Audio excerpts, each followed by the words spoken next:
Баршаңызға қайырлы күн. Сіздермен балауса каналыма қош келдіңіздер. Каналға тіркеліп, лайк басып, комментарий қалдырып, қоңыраушаны басып қоюларыңызды сұраймын. Бұл мен үшін өте маңызды.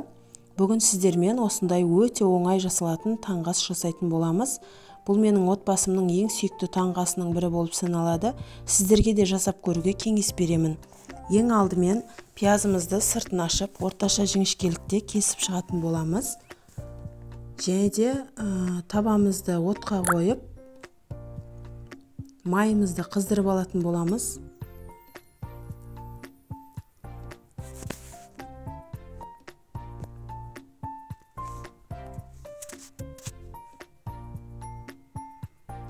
Қызған майымызға пиязымызды салып, сарғайғанша қуыратын боламыз.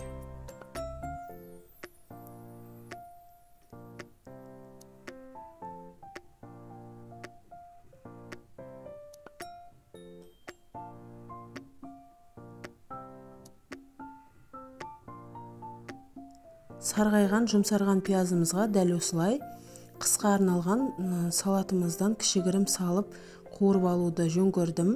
Себебі бұл салаттың құрамында дәрумендер өте көп болып табылады.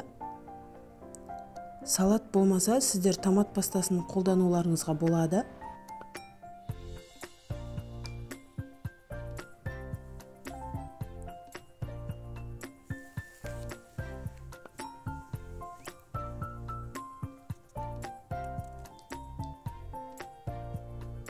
Дәміне қарай тұзымызды салып, жақсылап араластыратын боламыз.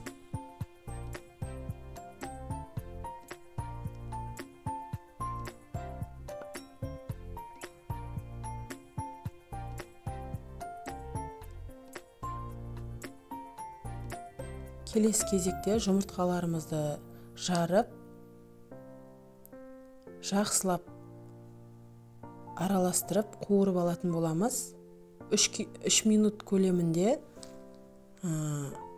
таңғасымыз дайын болады.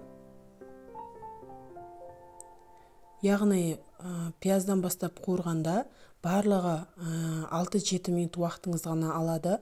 Өте тойымды таңғастың бірі болып табылады. Сондықтан сіздерге де жасауға кеңес беремін.